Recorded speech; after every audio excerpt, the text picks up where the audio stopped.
name's Jane and I'm a host for Night Stop, and what that means is that we have a young person between the ages of 16 and 25 to stay the night with us in our home. It's really just about helping them to feel comfortable, to feel safe and to feel welcomed into our home. Well, it was something that I was wanting to do for a long time really. I used to see people on the streets of Nottingham and think, oh, I wish I could give you a bed and a meal and somewhere to have a shower. And then I read an article in the Guardian newspaper actually a few years back about Night Stop and just thought, well, that sounds really good. And I Googled it and found that there was a Night Stop in Nottingham.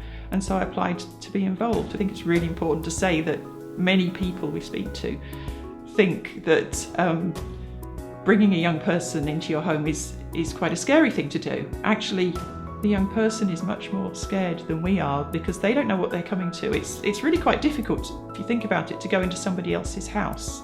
We have all sorts of young people coming in. I think people sometimes have a stereotyped vision of what a young homeless person will be like, but they are as varied as the whole population. Many of them are in college, some of them have jobs.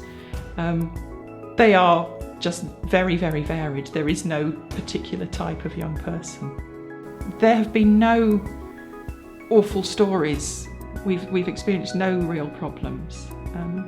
We've had a lot of good times, and we look back very fondly on many of them, and just remember them, you know, as being here.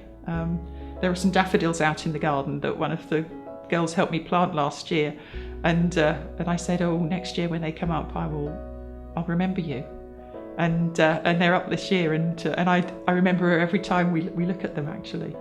I'm Megan, I'm the project manager at Nottingham Night Stop. We provide emergency accommodation for young people aged 16 to 25 years old. Young people are referred to us through trained referral agencies. Some of them are statutory, some of them are voluntary agencies. So they're places that young people would go to for help anywhere if they're homeless. And that referral agency, if they feel that they're suitable for Night Stop and meet the criteria that we have, they will then refer them into Night Stop. Last year we applied for a small grant from Nottingham Building Society. That grant's helped us to buy the host supplies. So each of our host families is given a box of supplies with things like pyjamas, toiletries, toothbrushes, underwear, anything that young people might require if they suddenly have to leave home. If somebody wanted to become a host, they would fill in the application form. They would go through an assessment process which would include a DBS check. There would be home visits where they would be assessed, and then there would be training that would just prepare them for any eventualities.